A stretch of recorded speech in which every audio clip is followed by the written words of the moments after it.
All right, guys, this is Check the Gate episode 3 of the podcast. And the last time, if you're wondering, hey, where's the day but episode and episode 2? And it's funny that you asked that. If you come to my channel and if you subscribe, and we need to get this to 1,000 subscribers by the end of the week, okay? You go to live, and then this is when I was like live streaming the podcast, the debut episode here, and then the episode number 2, and this one cut off like about at the 30-minute mark because like when I was streaming and I was getting like 1 meg per upload, right? And that shit crashed out on me. And I said, I'm never gonna stream again, bro. And so like this is when I started streaming again and then just testing out my my speeds, because all last year they were working. They were like AT&T trucks, Verizon trucks, like you name it, for like about 6 or 8 months. And they were messing with the lines outside. So that's why I can't stream. So then I said, you know what? Let me do it as just a pre-recorded video. And so here we are, guys. So if you're wondering where episode 1 and 2, they're right here. Just go to the live tab. I made this public again. So for your viewing pleasure. And I want to thank you guys for the new subscribers and new viewers coming onto the show. And as far as Check the Gate, I'll do it maybe once a week. Or if the news, because the news is like coming in like every day, guys. And I'm gonna expand to not just gaming, and it's gonna hurt a lot of, it's gonna butthurt a lot of you guys. But I'm gonna also cover politics because, gaming is infested with politics, and if you don't like it, then there's the door. I mean, there's several doors here, but that's the way it is, guys. And it's time to grow up and be big boys around here. And we're going to look at data too. A lot of my videos are based on data and numbers. I mean, it's out there. You guys can do it for yourself. So there it is. So welcome, guys, to episode 3 of Check the Gate. And we're going to start off with Slay the Spire 2 mogged the gaming industry in less than 24 hours. So the performance on this game, and I'm thinking about getting it, not just because I am dying for a new card game, even though every now and then I kind of play Hearthstone, that I have it installed on Steam. On Linux is kind of, you have to jump through a couple small little hurdles, but you can get it running. And it works under the Proton layer, right? So there it is. I can launch it from here. Let me close this out. And you can play all of your games except for the Call of Duty, because that requires anti-cheat, whether it's on Steam or the Battle.net platform. But I'm wondering if I should pick this up as a nice little card game. And I'm kind of embarrassed to ask because I never played the first one. But from what I'm reading, Slay the Spire 2 has fixed a lot of, I was reading a lot of bugs and a lot of gameplay mechanics, and they made part 2 even better. And just to show you, man, these guys here, Mega Crit, they are a very small team that only have 2 titles, Slay the Spire 1 and then obviously 2 that just came out last week. And if you go to their About page, they're a small team, guys. A small team of like 10 core programmers, which is a remote team. And then also they have two contributors, which is the composer and another employee here. Before a core team of 10, an extended team of 12, right?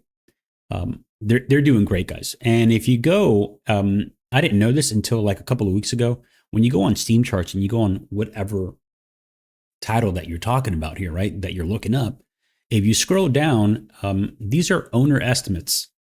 And then they're tracked by 3 different sources. And we're going to as low as 1.42 million to 2.75. And I did the math. They're selling the game for like about $25 bucks, $24.99. And if you do the math, it's a lot of money, guys. It's like about $35 million on the low end and $68 million if this number is to be believed. I'm pretty sure it's gonna surpass this number. So big kudos to Slay the Spire and the team over at Megacrit, and another slap in the face too to Unity Engine. Remember back in 2023, Unity got major backlash because they wanted to charge developers a fee for every game installed.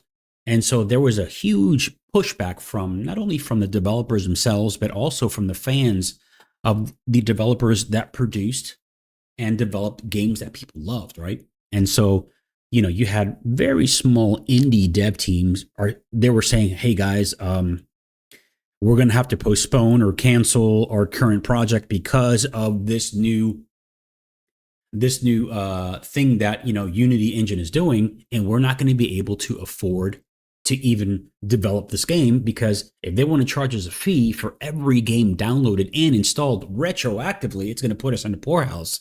And so that's when there was this huge campaign. Remember that? This is like almost like going 3 years ago, guys. And I mean, time flies. And so that's when you saw a mass exodus of Unity and going into the Godot engine. And this game, bro, I'm so glad. I'm so glad that this small team released uh, Slay the Spire 2 on the Godot engine. It's another big win for this platform, right? And the reason why I want to pick it up, number one, to support these small developers, and number two, like I said, I'm looking for a great little card game to play, right? And then actually, it crashed Steam twice.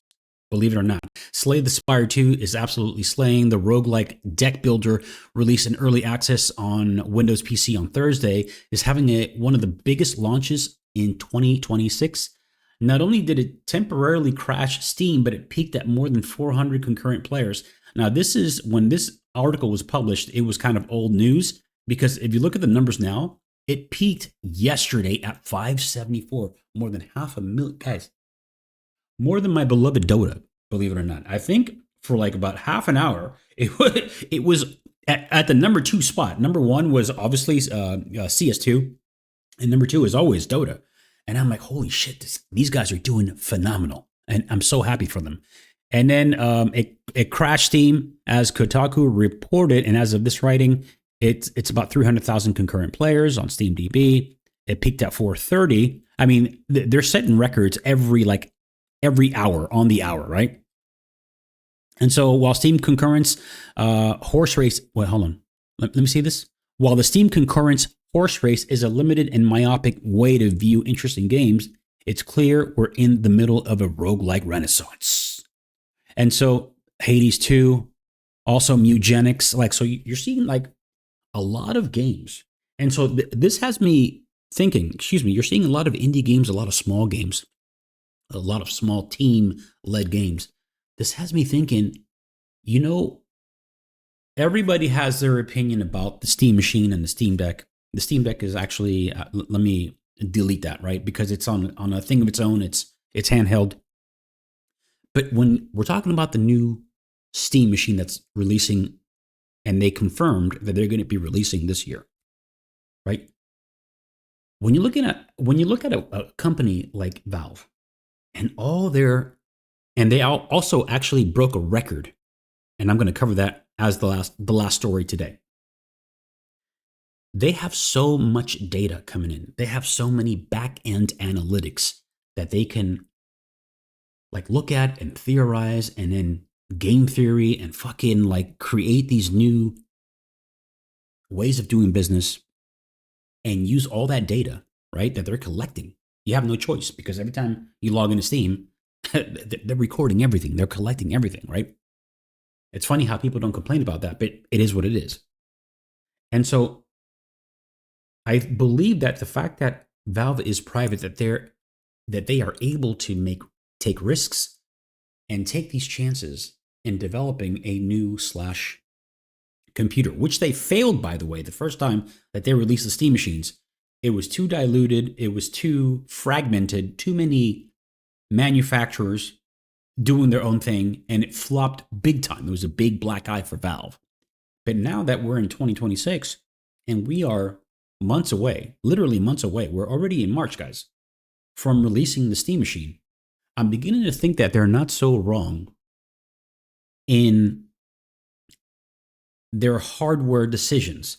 And listen, this whole thing with RAM and now storage is going through the roof, and GPUs are becoming extremely expensive because of the video RAM, right? That when you look at their biggest games, they can run on the hardware that they're going to release for the Steam machine, and then some. Especially when you're looking at the tools that they're going to be using. I think the APU on the Steam machine is manufactured by AMD, so it's going to be FSR, right? FSR tools left and right with the upscaling. Now, 4K 60, I doubt it. I doubt it on these big games like Cyberpunk, like The Witcher 3, even though it's already a 10-year-old game. You know, maybe 1440 at 60. Medium to kind of high settings, not necessarily maxed out. I believe so. I believe that's possible. But 4K 60, I doubt it, right? And so it will be along the lines of, I don't know what, entry level PS5 maybe, or like a mid-level PC, if that. But that's not the point. Point is, if you have games like Slay the Spire 2 setting absolute fucking incredible records every day. And don't forget that Steam, Valve was taking 30% off the rip.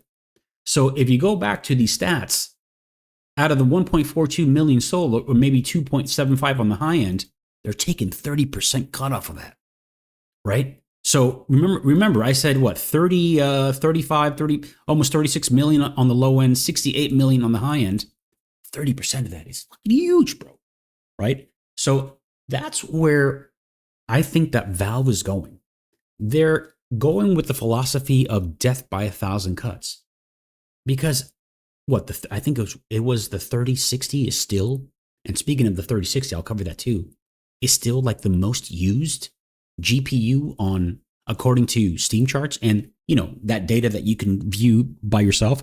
By the way, if you don't know what I'm talking about, I think it's, or actually, let's do this.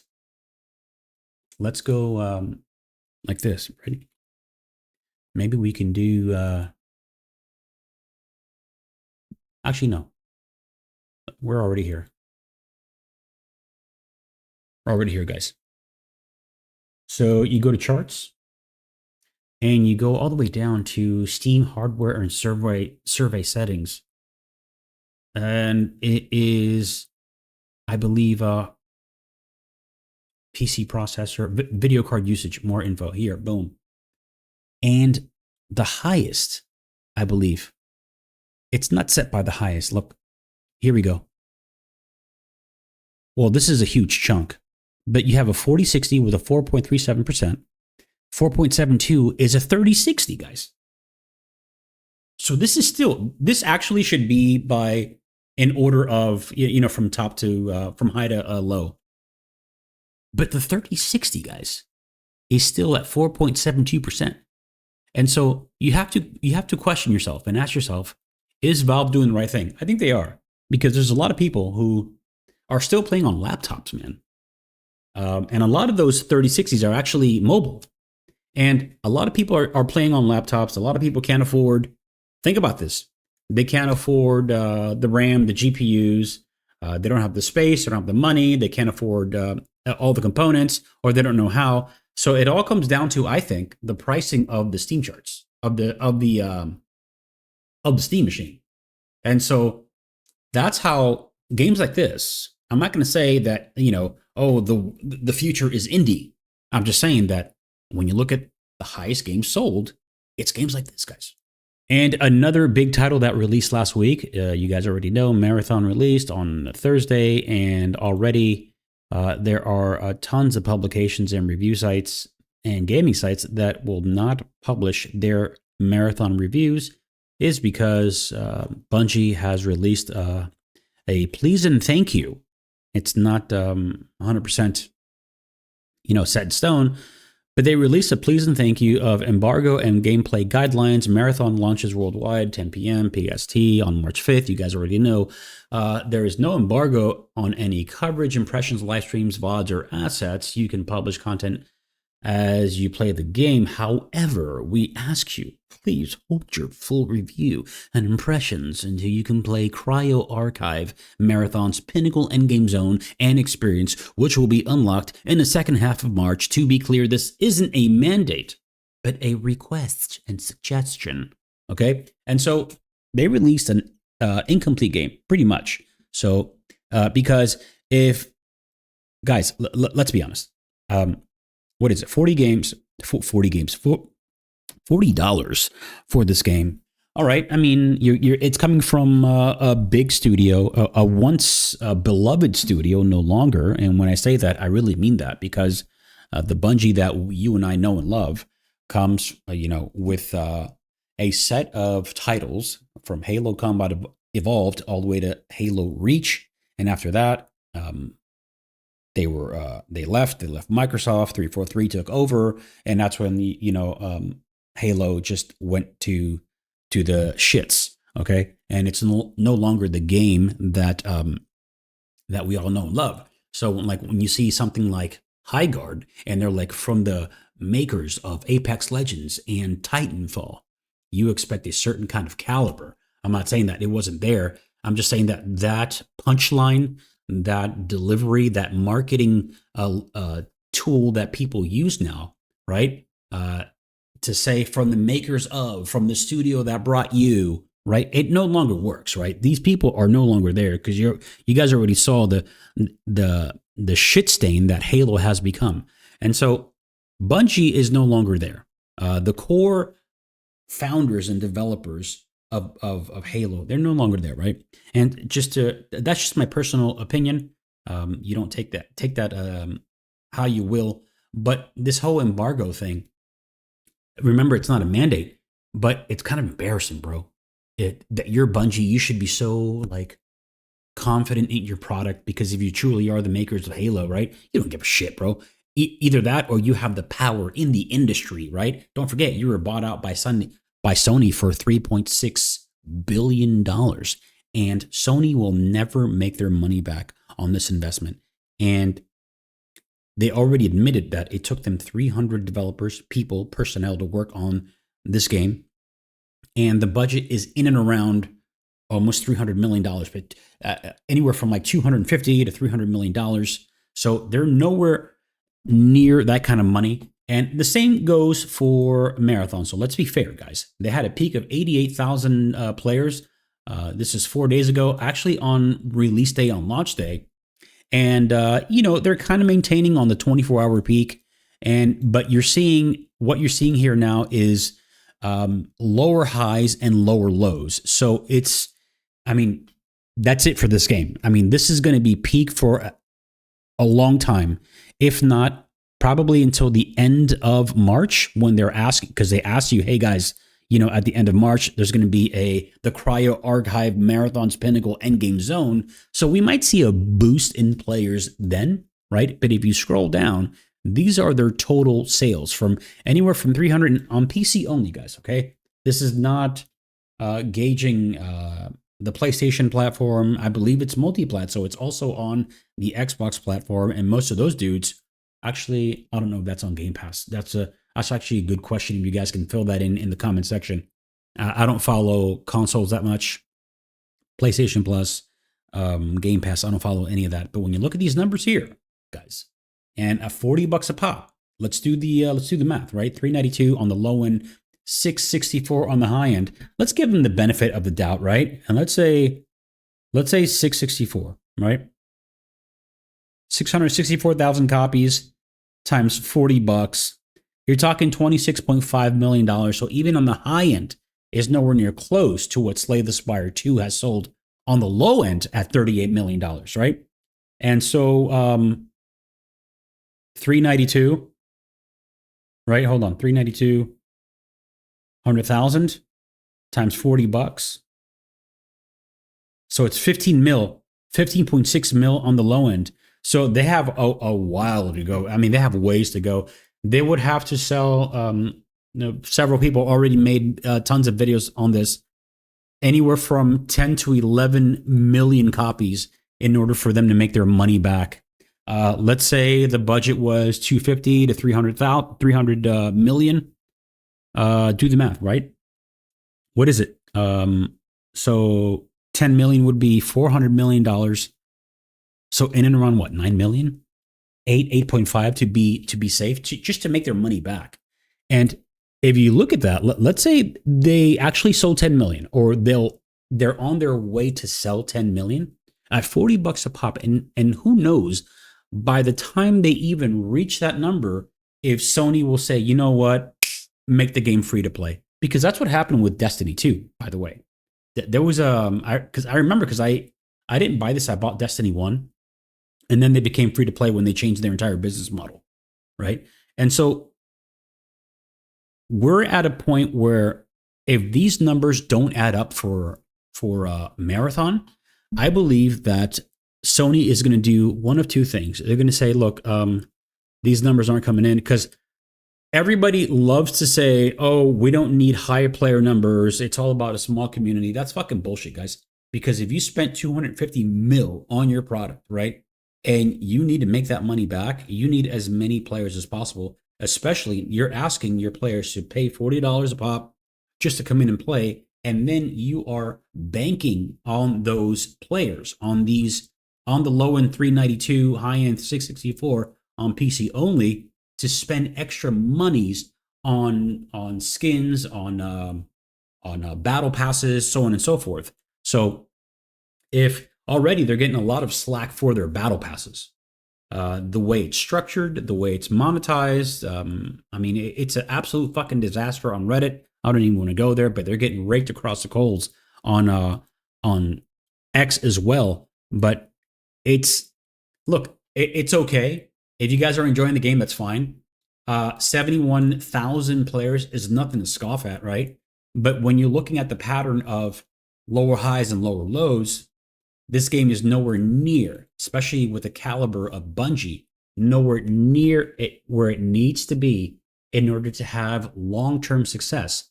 And listen, I believe it's Sony's last push because of the fact that we're talking about Bungie, because of the fact that they paid $3.6 billion to acquire the studio. And if this game doesn't, like, this thing needs to be concurrent in the hundreds of thousands every day. And it needs to be like, it needs to perform like this, guys. I mean, let's be honest. Okay. It needs to be performing like my beloved Dota. Maybe half of this. If it was literally half of this, if it was 100,000 concurrent, 125, 130 concurrent every day, and then peaking at like 250, 300 every day for months on end, then Sony can say, holy shit, we have something here. Like, this is something, right? But like, it's not performing the way people think it is. And I don't know. We're going to see some changes, especially with Bungie. And if it doesn't reach the desired numbers, I fear, number one, they're going to make it free to play. And then just like hope and pray for like microtransactions. And then number two, at a $3.6 billion loss, they're going to say, you know what? Because I'm going to show you. What is it? Company's market cap?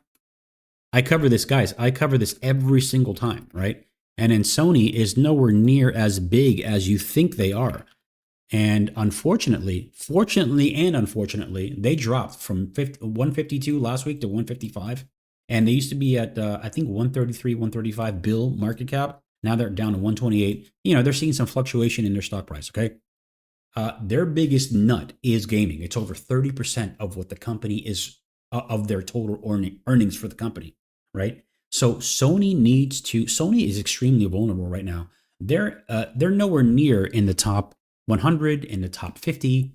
I mean, you guys already know this website. I cover it every single time I make a video. I mean, look at the top 10. We're talking about $1 trillion companies, right? And I've kind of theorized this about Sony, and I don't think that Microsoft will be allowed to buy them. They can buy them like this, and like no one would bat an eye because they can. They have the financial capabilities to do so. Even Amazon and Alphabet. But I think that the Justice Department wouldn't allow Microsoft to buy Sony because they'll see it as antitrust, anti-competitive, monopolization. So, you know, Microsoft is not in the business of getting sued by the Justice Department again, like they did back, what was it, like 25 years ago, when they had to break up the company into different sections because they lost that antitrust that suit, right? So when you look at companies of who can buy, like, imagine Sony is losing money on their ass with films and TV. They're really doing bad. They haven't had a major film hit in years. And so that's like their biggest loser. Another big loser is their other part of hardware, which to be fair, PlayStation as a console is a loss leader, falls under that category of hardware. So they're not really doing well with hardware, and that is like their phones.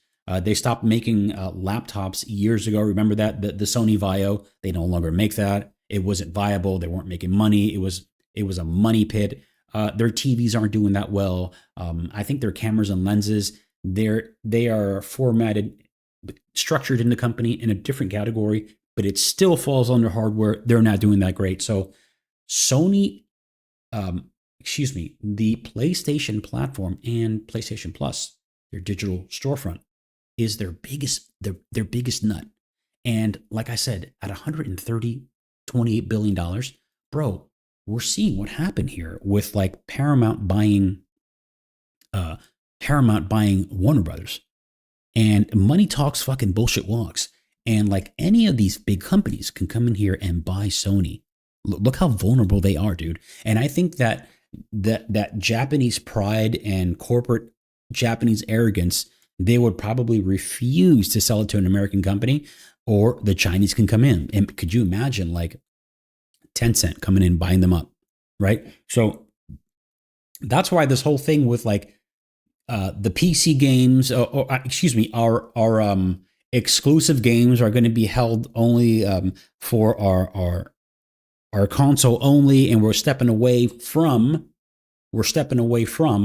PC releases. Listen, that's all. Nothing is set in stone.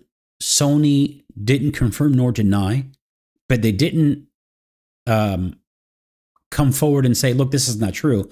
Like I said, I made a video on this. They're testing the waters, and they would never, ever like make a stance until their quarterly earnings, when they have their shareholder meetings. And I forget when that is, because every company that you see here, they structure their fiscal year differently, right? And we're going to go over that pretty soon when we cover EA, because EA's first quarter starts anywhere, I think, like in April, May, which is kind of weird. But like in April, May of this year will be their first quarter for 2027. It's kind of weird, right? So the IRS doesn't care as long as you do it consistently every year, and you present your books for your taxes and for your earnings. That's all they care about, right? So, like I said, we were talking about Bungie and Sony. I was getting a little lost there. Yeah, so Bungie and Sony. Worst case scenario for Bungie, they will probably be folded into PlayStation Studios. The very cream of the crop of that Bungie team will be kept and then dispersed across Sony Studios. The rest will actually go, and GG for Bungie. It'll be the end of that. I mean, guys, this is what we're looking at. I mean, these are the numbers. Numbers don't lie. And then, like, when you look at these sales numbers, is not what Bungie was actually known for. And then we have Counter-Strike 2 gives German players X-rays vision. Dun, dun, dun. I got double vision. Dun, dun. Dude, I'll pay you big bucks if you can name that band. So check this out. They're trying to, Valve thinks they're slick, dude. And what they're doing is, this is how it works, guys. Watch this. So this is actually for Counter-Strike 2, but in Germany only, because a German court has deemed their loot boxes as a form of gambling. And so, listen, Valve's getting hit left and right here in the States, here in New York, in Europe because of the EU. And so they devised a plan that you can actually see what's inside each loot box before you open it. But guess what? You have to pay for that like X-ray scanner, which is kind of like ridiculous in a way. Watch this. You see this? So use scanner so you can see the scanner and it tells you what it has inside, right? But sometimes they were saying, the article was saying, I'll actually cover it right now. Let's stop this really quick. And so, as outlined in a recent Steam support blog post, the X-ray scanner allows you to see the contents of a case before buying a key to open it, thus removing the element of risk behind each purchase. However, there's a catch. Once the X-ray scanner has been used to look inside the case, The only way to scan another container is to purchase and claim the previously revealed item. So basically, like, I don't know how much it costs to buy an X-ray scanner. I used to play a lot of Counter-Strike 2, and you guys saw that CS:GO has been brought back to the Steam platform, and a lot of people have been asking for that. I don't know how many players are actually playing CS:GO, because CS2 released in such a poor state that I don't know. I don't know if it's still a thing now to play CS:GO. And then we have Valve's Steam Machine, frame, and controller are now targeting this year instead of H1 2026. And as you certainly recall, their original goal was to ship all three products in early 2026, as confirmed even by Lisa Su, which, by the way, not many people know this. She is the cousin, not distant cousin. She's the first cousin of Jensen Huang, bro.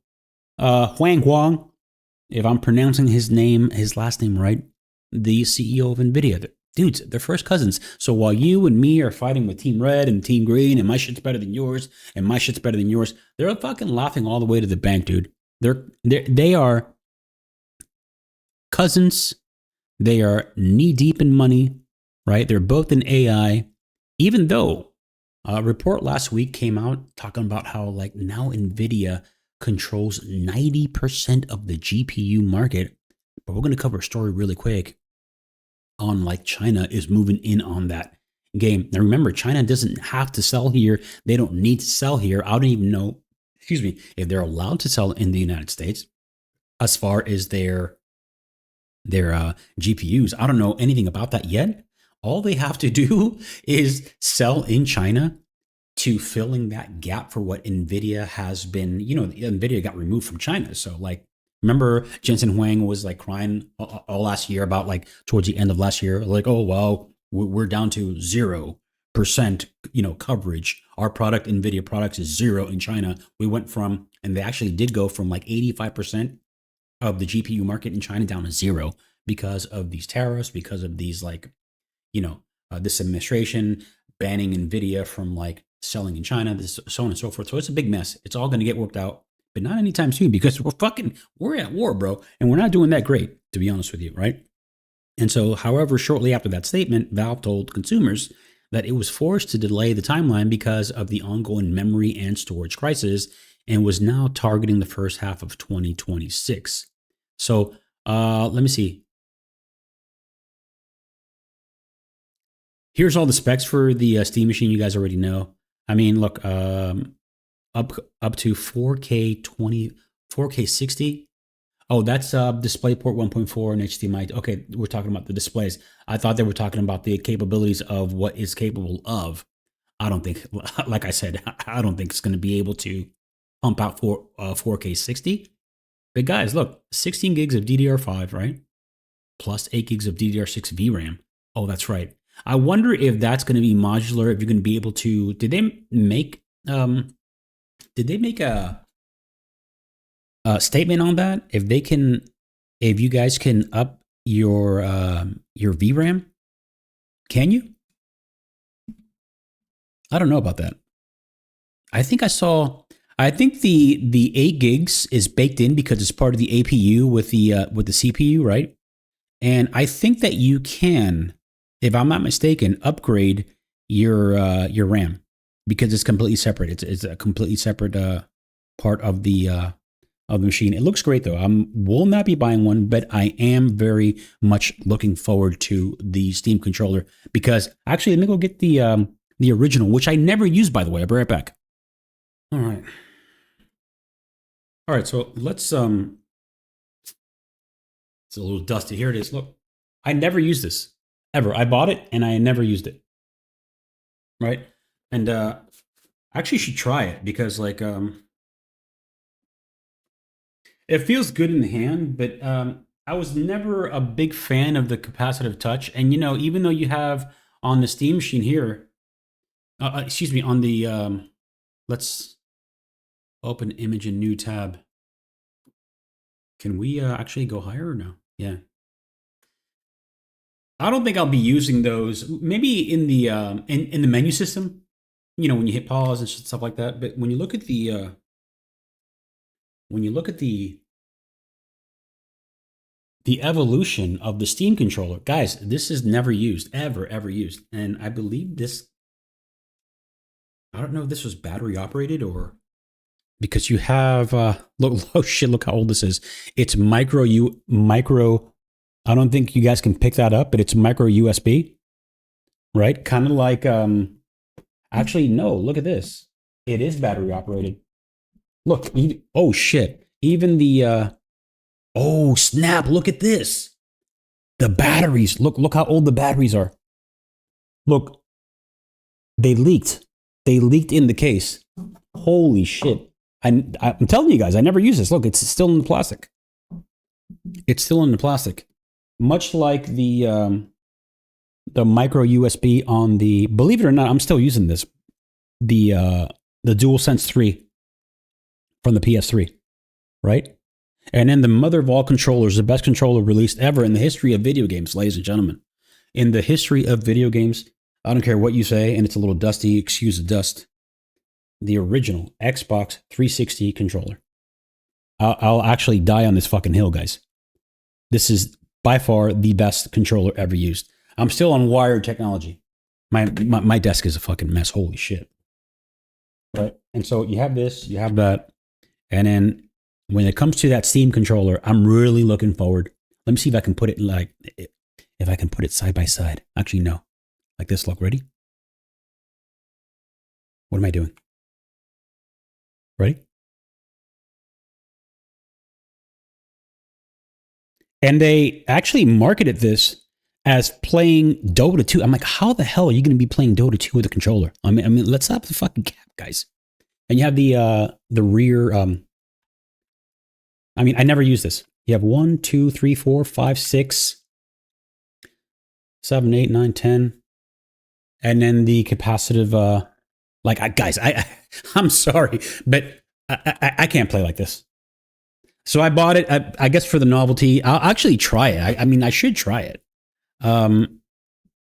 You have the adapter here that it talks to, the little USB adapter. I guess it talks to via Bluetooth, if that's possible.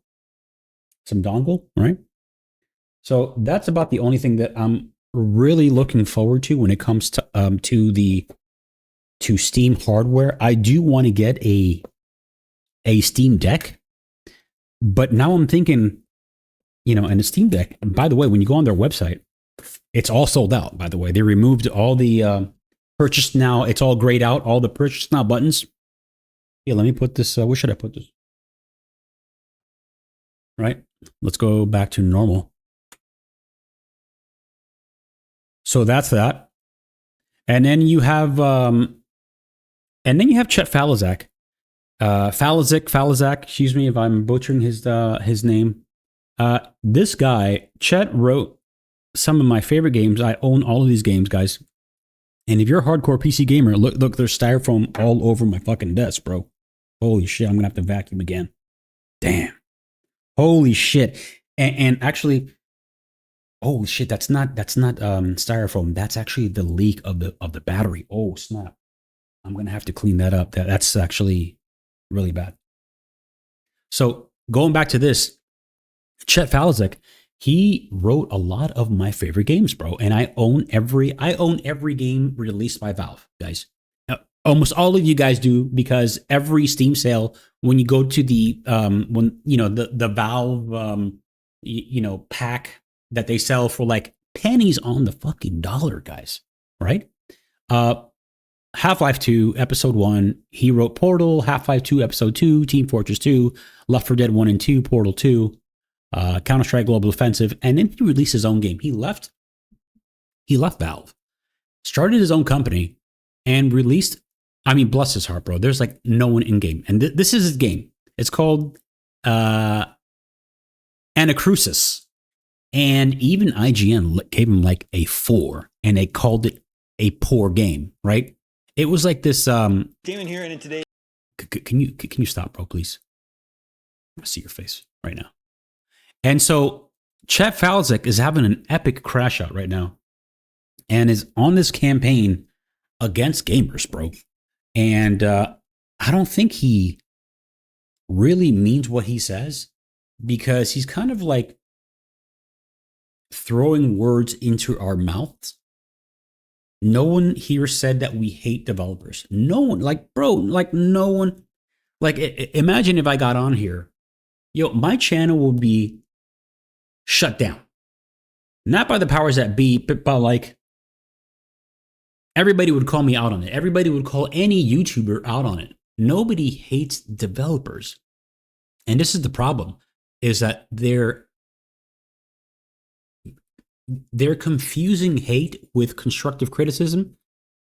I have to admit, some channels go further than others with their criticism. It's borderline like trolling, kind of like not hating, but trolling. And, they want to get the views. They want to get your attention. But nobody truly hates developers. Half-Life, Left 4 Dead writer calls out constant haters that just hope new games fail. If you hate game developers, you hate games, right? And so this dude, over the years, mass hate campaigns against video games have become more prominent than ever. The latest hate campaign against Bungie's Marathon has been eye-opening to see the swaths of gamers online seemingly hoping the game fails before it even releases. No one wants this game to fail, bro. The problem is that, number one, you're releasing a game, a extraction shooter that's such a niche market, dude. It is the bee's knees, the latest and greatest of what people want, but it's such a niche market, right? Let's close this out, actually. And the design of the game, the level design and the art style is not what people want, right?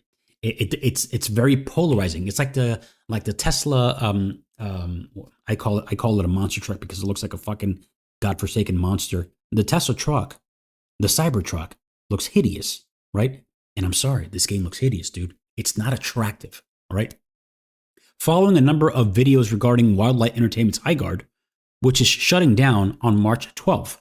By the way, 3 more days and that game is bye-bye, all right? I'm not happy to say that. I'm just like reporting the news. Which is shutting down on March 12th after less than a month after release. Half-Life, Portal, and Left 4 Dead writer Chet Faliszek pushed back against the constant online hate campaign that surrounds a large number of new releases.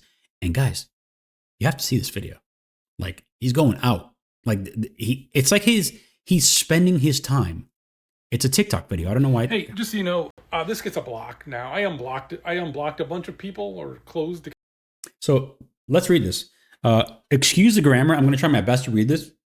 Canada 12, this user, he just posted this, right? But Chet is having a fucking epic crash out here. The problem is developers. The problem is the developers. The large majority have got lost in their own sauce and make games for themselves. Well, that's true. Okay, so a lot of, when you look at like the state of the Western gaming industry, a lot of these studios, I'm sorry, they love the smell of their own farts. Okay, and that's not hating on the developers. It's just like, read the fucking room, bro. Like, we don't want the games that you're publishing. We don't want the forced agenda in games. We don't want your games to be queer coded, color coded, queer coded. We don't want this. It's okay. Like, for example, quick example. It's not when Will coming out in episode 7 of season 5, that wasn't a fucking problem. It wasn't an issue, but you guys made it an issue, right? Netflix made it an issue because we didn't have a problem when Robin came out in season 3. Remember that? And after they escaped the Russian base underground under the mall. And then I'm talking about Stranger Things for those guys, for those of you who never watched it. And then they escaped the Russian base. They're back on the surface. They're in the mall. And then they're in the bathroom throwing up because they were drugged with some sort of truth serum. And they were like hallucinating. They're all dizzy and they're fucking yakking in the bathroom. And then that moment when Robin came out to Steve, it was genuine because it was private. She confided in him. She was like desperate to tell somebody, and since they have shared trauma in what they just went through, right? And it was a kind of a sweet moment. And bro, listen, I'm Gen X. I grew up in the 80s, and it was so rare back then. And I have to talk about this because it was like non-existent, right? not like fast forward to season 5 and it's all over the place. And so like when you push this agenda onto us, it is a fucking problem and it becomes political, right? So continue on with Canada 12. He says, not the general public. Most of these games are dead on arrival. Playtests confirm this.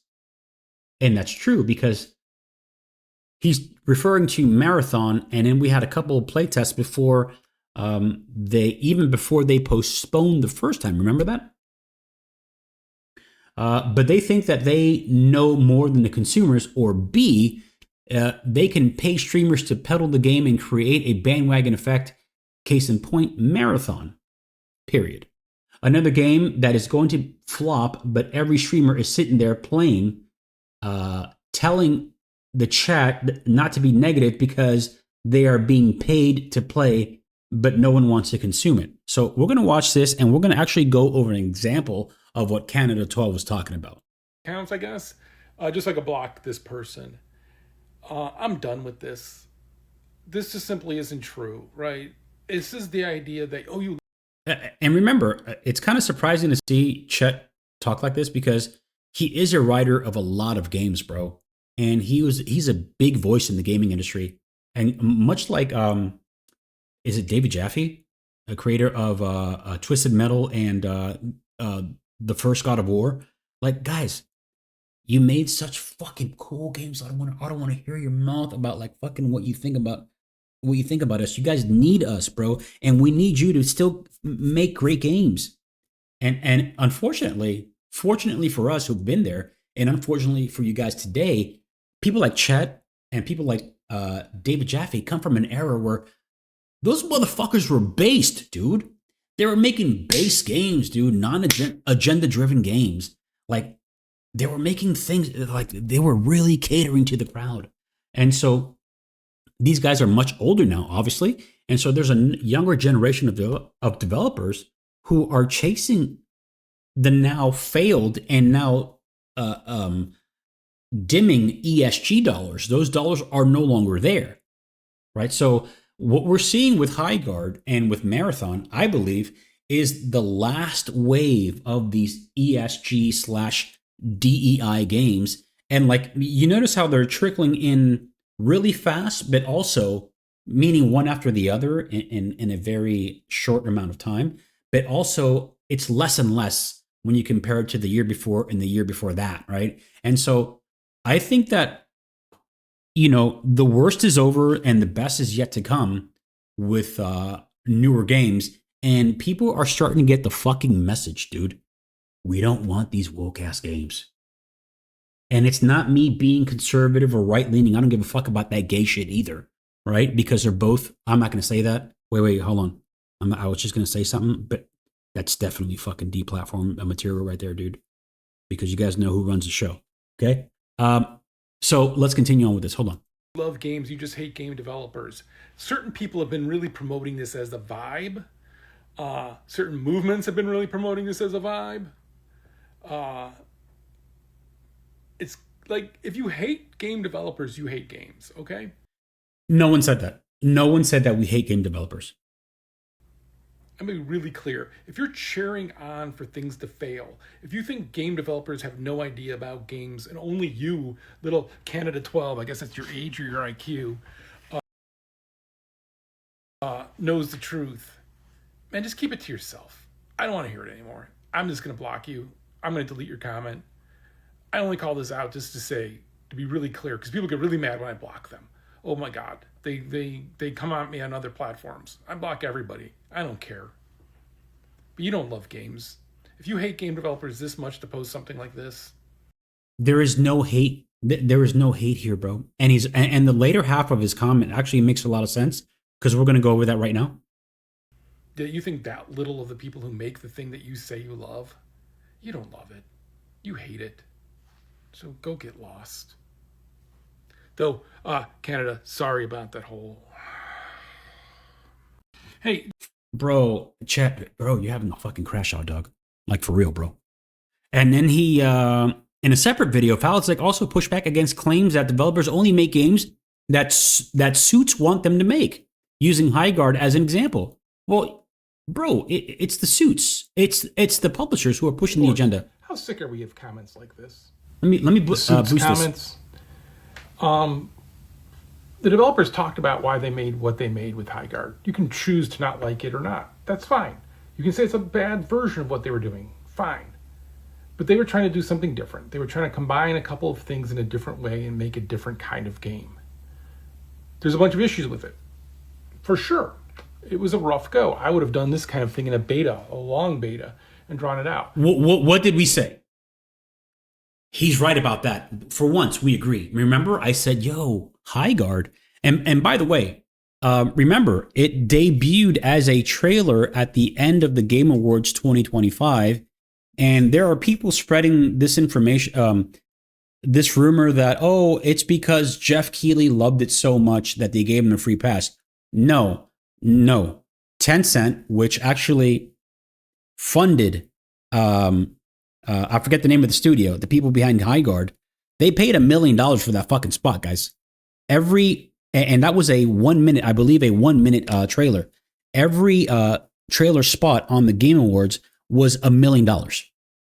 And it's nothing more than, the Game Awards is nothing more. The awards are just there for us, the plebs, okay? But it's nothing more than a 2-hour long commercial in which Jeff Keighley is making buku dollars, dude, for each and every publisher who publishes and posts and pays for a spot on that show. But just to dismiss these developers and say like, oh, the suits told them what to make and they did it, is really, I'm really sick of it. Okay, right, Boris? Like, there's a hatred for game developers and dismissal of ideas and people. Like, people are mad that they like their own game. People are mad they tried something. It's different. It is different. It is a different kind of game and it works in a different way. And it's not the latest trend. Yeah, but you know what? When you have that idea of something different and works in a different way, it then takes years to execute because work takes work and it takes time. And so from that execution to then, yeah, you know what? There used to be a bunch of middleware companies that sold access to being matchmaking and server-based stuff. He's right about this, by the way. Almost always. I mean, this part. And the whole time I'm looking at the cat. The cat's very like, dude, he's an elderly cat. You can tell by the gray on his chin. But dude, that cat's dope. Companies have pivoted to something else because that market's dried up for small developers. But they tried something. You can say you don't like it, but like, oh, it's just a suits. It's just a money grab. It's an asset flip. Go fuck off. Seriously. I'm so sick of gamers who have this like, they hate games. You hate games. Just say you hate games. And you're going to tell me, you don't really play games. Last game I played was Half-Life Opposing Forces because I'm a real gamer. Or whatever the fuck you're in your little head. And I'll be like, hey, we hate games as a service. Yeah, except for the hundreds of millions of people who don't. And actually like playing our games that way and like having the progression and everything else. But I know. It's just a suits, right, Boris? I know, Boris. Let's go play. You want to play Laser? All right, whatever. Right? You said we're not going to eat. We're going to go play Laser. So, according to Chet Faliszek, legendary game writer and developer, like, we hate games. And look, man, he left Valve right after a global offensive and started his own company, right? The Anacrusis in 2023. It flopped so bad, boys. And it's just like, bro, I don't want to sit here and say that he's all washed up because he isn't. He can easily come back and start like working. I don't know what his relationship with Valve is anymore. But dude, he's a legendary writer, developer, bro. It's just like, and you know, I went over his profile on his socials and like, I'm not gonna say that, bro, because like whatever. He's just having a fucking epic crash out right now. Yesterday there was like one player. It's probably him, you know. And then we have EA lays off staff across all Battlefield studios following record-breaking Battlefield 6 launch. Okay. Remember, this was the game that was supposed to be like, yo, remember? Oh, we're back, guys. We back. You know, is Battlefield back? Yeah, we're back, bro. Oh, yeah, we're back. So, you know, we're looking at 747, which was the peak, right? And actually, let's actually go and look at SteamDB numbers. And people fucking hate this, dude. When you look at numbers, dude, they hate it, dude. Remember? Hold on, it's already. I think it's already cached, right? So, what happened? I thought we were back, guys. I thought we were back. Remember, we peaked at 747. Hey, this is nothing to scoff at either. 50,000 players, bro. At a 24-hour peak, 35,000. That means you can still, you know, get your game on. But I would rather take people that I know that own this game. I don't own this game because, number one, you can't play it on Linux. And number two, I think I'm kind of over first person shooters. I mean, I will still play them. I still play TF2, which written by Chet Faliszek, by the way. There's shit from the battery. Bro, guys, I have like nuclear waste all over my fucking mouse pad. Holy shit. And so I would rather take the information from people that I know, from bros that own this game, and they tell me, look, yo, in every fucking match on Battlefield 6, you're like paired up with fucking bots, dude. There's bots all over the leaderboards, and eventually those bots will be eliminated.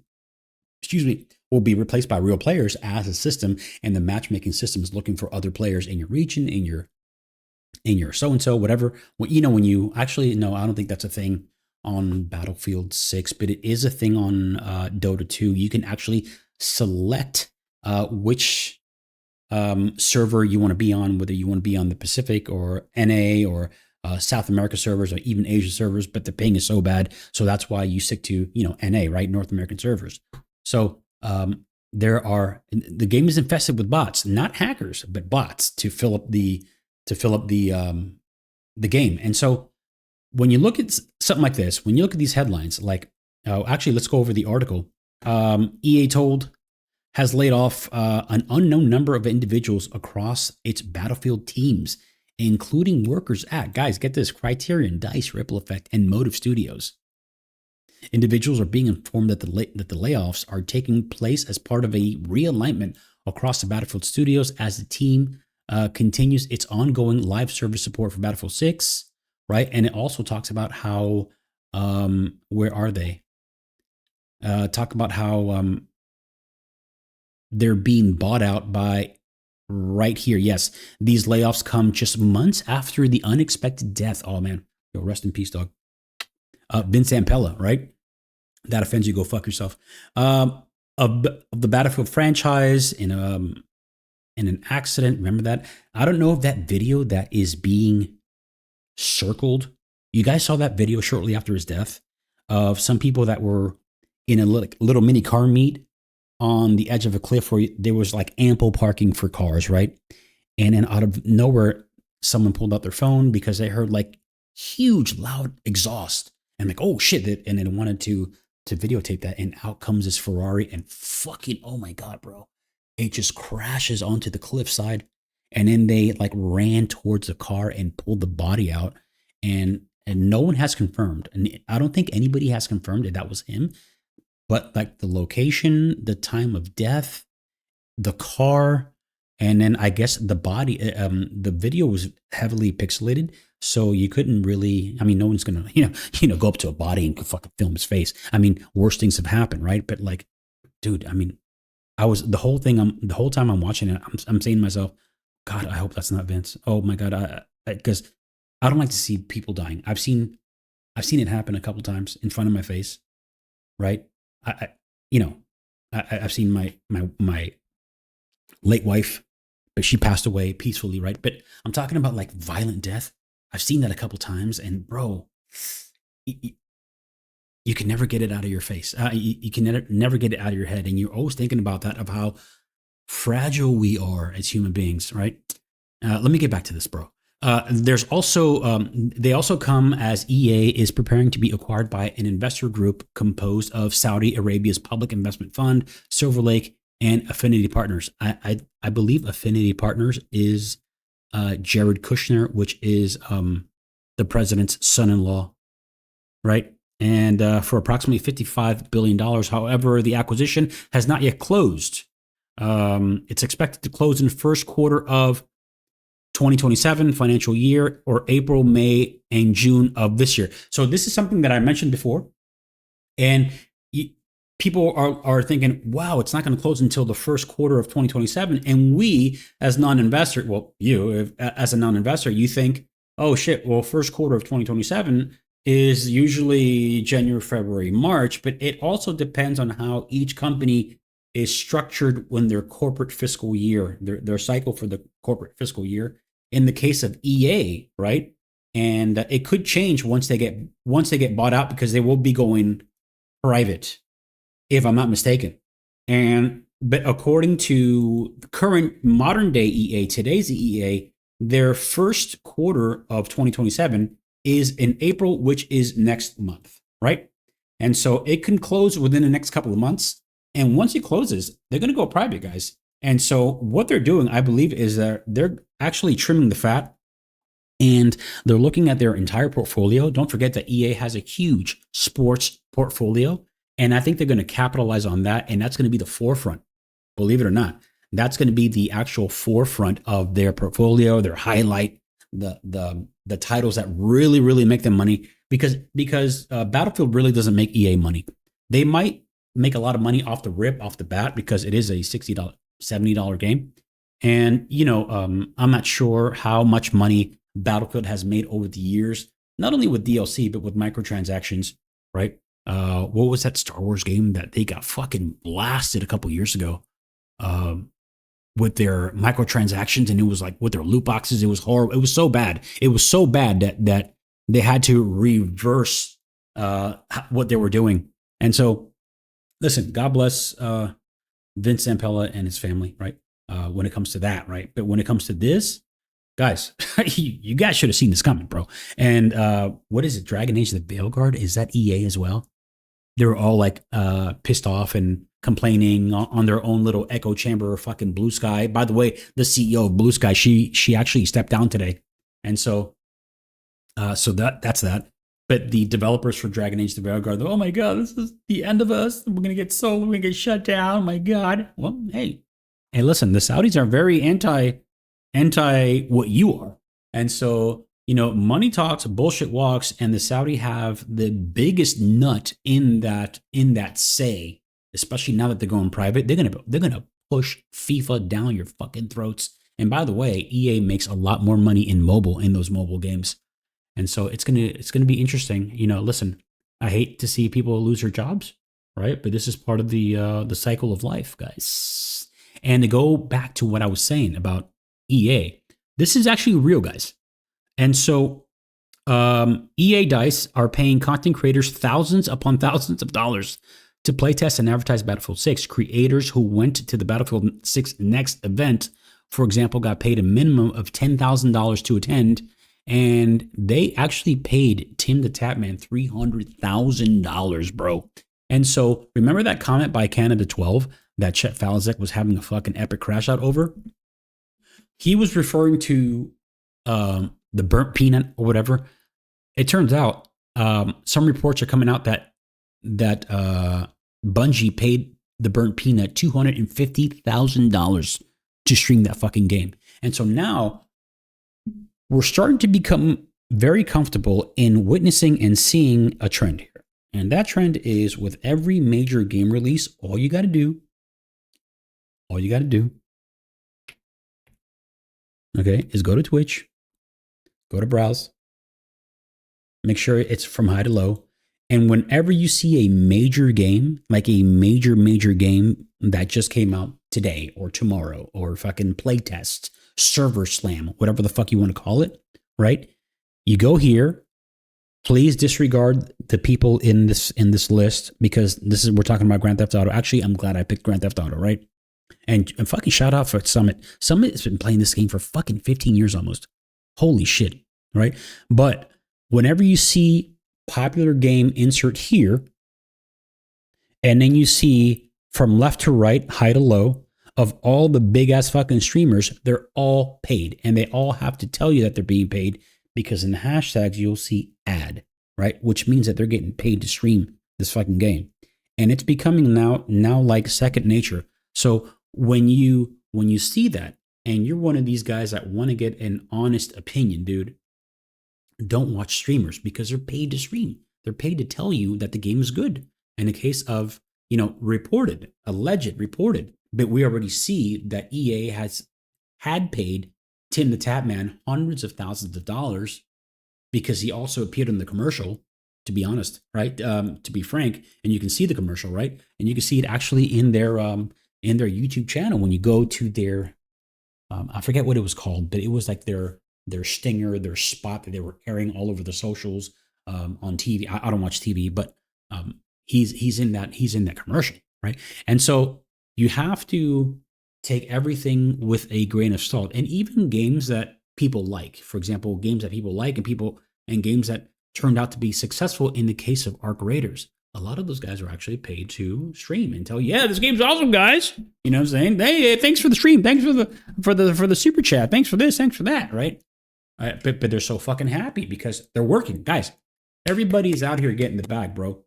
And listen, you can't blame people for being businessmen, right? But just as a consumer, just be mindful of how, I wouldn't want to say you're being manipulated, of how you're being sold, right? You know, whether someone sells you or you sell them by saying no, someone always wins. Someone's always going to win, right? So vote with your dollar. Be very mindful of what you watch and what you see and how you are influenced by these influencers. That's why they're called influencers, guys. So China's most powerful gaming GPU yet, the Lisuan G100, is set to launch this week as gamers should watch closely. Guys, remember, it's not as powerful. They're going after, as far as the specs for this, they're going after the 60 series. And what I mean by that is, for example, the 4060, the 5060, NVIDIA's next 6060, if that's coming out, right? And NVIDIA and AMD aren't looking too proactive about launching newer GPU models for the gaming segment. And based on what we have seen, one shouldn't expect any new lineups this year. So NVIDIA said, actually, both NVIDIA and AMD, they both chimed in and said that they're not going to be releasing new models this year because of what's happening with the prices of memory. And based on what we've seen, however, the Chinese GPU market, Lisuan, has rather interesting plans for this year, as Real Vector M reports that the company intends to launch the G100 consumer GPU on March 12th. So, guys, on the day that whatchamacallit is set to high guard, is set to dip out, we're getting a new GPU in the market. Now, again, I don't know if this is going to be available for US markets. We'll see. But this is going to be really good news for the Chinese market. For those unaware, the Lisuan G100 is touted as China's first 6-nanometer gaming GPU, and early benchmarks suggest it delivers performance that makes it viable to the competitors' NVIDIA and AMD options. We have extensively discussed Lisuan's upcoming GPU in the past as well. But one of the main highlights is that you get 12 gigs of GDDR6 memory over a PCI 4.0 interface that indicates that manufacturers intend to position this SKU as a rival to NVIDIA's 60 class offerings. So that's not bad, guys. So I'll leave this exactly. Maybe every single article that I covered here, I'll probably put it in the description box, or maybe the ones that are really important, because I want you guys to keep an eye on this, because we could have a fourth competitor, guys. Lisuan Tech could be a fourth competitor, and it's all about negotiation, right? It's once you get these tariffs situated, I mean, who knows? This administration is so fucking lost in the sauce that they might go ahead and just even block out Lisuan Tech from, I hope I'm pronouncing that right? From selling their GPUs in the United States. So we'll see, guys. And speaking of GPUs, Samsung to resurrect NVIDIA's GeForce RTX 3060 using 8-nanometer node. What did I tell you? Remember, the 3060 is the most used and the most popular used GPU as far as Steam stats go, right? And now already this is actually today, NVIDIA's GeForce RTX 3060 is making a comeback, guys. Expected around mid-March. For this, NVIDIA will once again use Samsung's 8-nanometer DUV node, as it has in the past. It has been confirmed by the Korean media outlet Hankyoong, which reports that Samsung is restarting its production to meet NVIDIA's needs. So, guys, remember, we're not seeing any new GPUs this year. I'm so glad, bro, that I locked in that 9070 XT. And last year I had when did it come out? It came out, last year. Dude, I had a whirlwind last year. I first bought the 9070 XT, and then right when it launched, for like 2 weeks, I've had like black screens on Linux. I've had like games be like my machine would crash, games crashing like mid game, like mid Dota 2 match, and I'm like, I fucking can't do this. And so I put it up for sale on eBay and actually made, I think I made $100 because I bought it for, watch this. I bought it for retail at what's that what's that computer retailer that is in Miami? I forget what it's called, right? And it was only available at the store. You couldn't order it online. And so I paid, I believe, $8.99. No, was it $7.99 retail? Yes, it was. I sold it for $900 on eBay. So I made $100. I couldn't believe it. And with that, I got that money and I ordered a 5070 Ti, I believe, because the 5080 was already $1,500 and the 5090 was in the thousands. I'm like, I'm not going to fucking pay thousands of dollars for a GPU.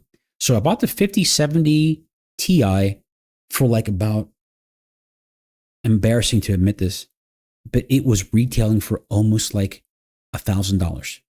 And this is when like the entire 50 series was like through the roof. And people were selling 5090s, like bootleg 5090s, for like about $5,000 cash on Facebook Marketplace. It was insane.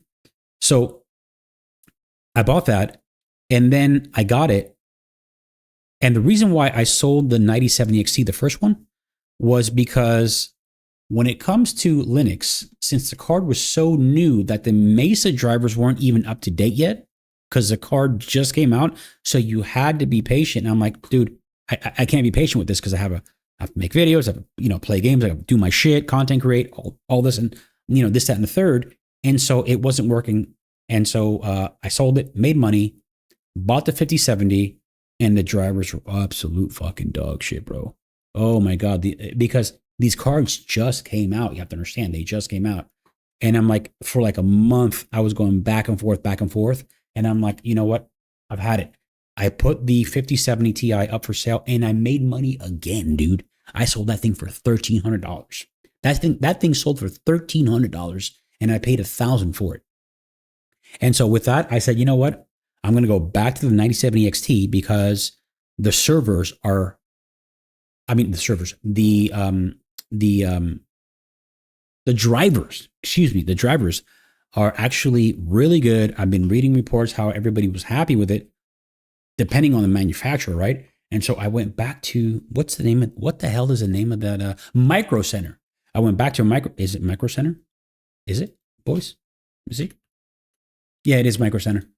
And so I went back there and I got no.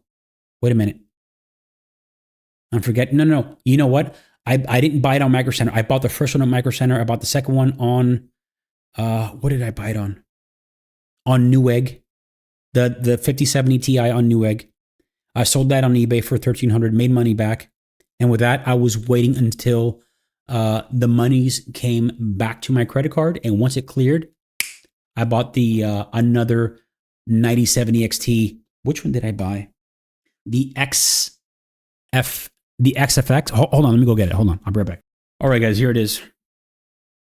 It was the XFX Quicksilver. Right? Boom.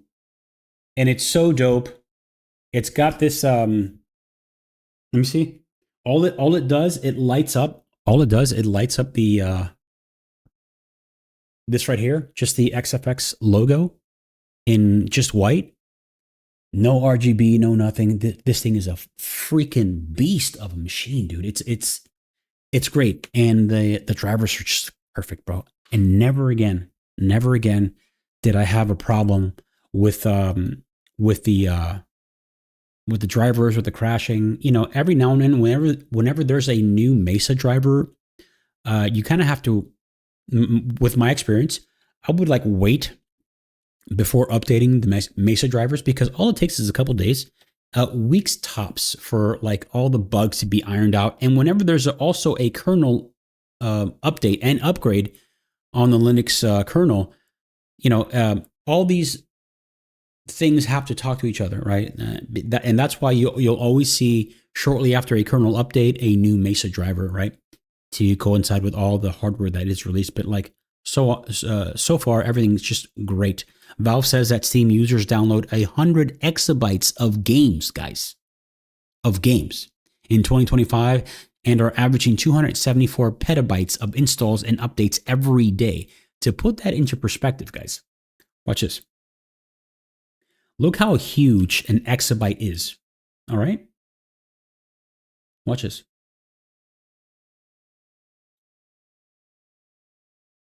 So an exabyte is, holy shit, is 1,000 petabytes or 1 million terabytes or 1 billion gigabytes.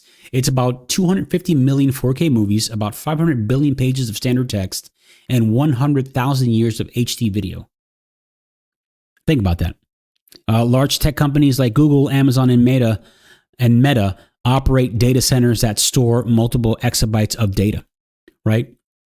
And what 100 exabytes actually means, it's 1 billion gigs. So 100 exabytes is 100 billion gigs. So think about that. It's 274 petabytes per day, which is 11.4 petabytes per hour, which is 190 gigabytes per minute, right? So that's how crazy. Watch this. Look at this. If a single person tried to download 100 exabytes of on a 1 gig fiber connection, it would take them roughly 25 million years, guys. 25 million years. And so think about it. So every month, Steam has monthly active users. It's up to 142 million monthly active users. And this guy, Lord Gaben, is on his 6th, and I heard some reports that he's working on his 7th yacht. And by the way, you know that that famous yacht? Let me see. It's actually Half-Life 2 Ouroboros. Is it the Ouroboros ship? Something like that? The Ouroboros. Is it that? Hold on. This here. So this is actually like the Borealis. Watch this. Half-Life 2. I fucking said Ouroboros. My God. The Borealis. Borealis ship. So the reason why I talk about this is actually like an Easter egg in it's part of the Half-Life universe, and it's actually seen in one of the games. I think it's in Aperture, in Portal 2, I believe, if I'm not mistaken. Well, anyways, bro, Lord Gaben, Gabe Newell, right? He has his own fucking research ship, dude. Check this out. He has his own research ship. Gabe Newell, watch this. Look at this. It already knows. It already knows, bro, what I'm trying to fucking look for. Here it is. Look at this. Yo, I think he's trying to do something. Look at this. He's got his own fucking research shit, dude. Check this out. Big-hearted gaming billionaire Gabe Newell is spending $300 million on an NFL-sized research ship that will take 70 scientists on month-long missions to the deepest parts of the ocean, deploy submersives, map the abyss, and share discoveries with the free world. Bro, this guy is living, he's no longer LARPing. Bro is living the real life Half-Life, dude.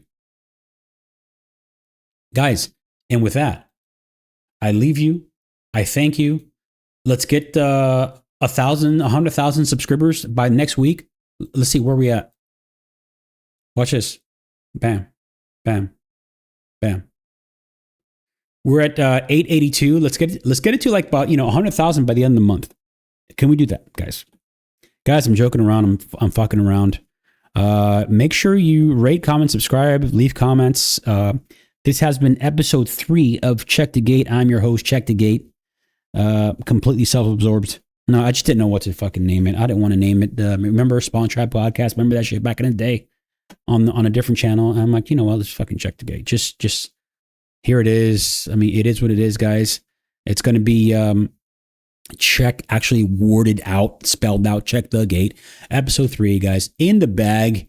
I'll see you guys on the next one. Make sure you tune in, subscribe, rate, comment, do all that you got to do. And I'll see you guys in the next one. Peace.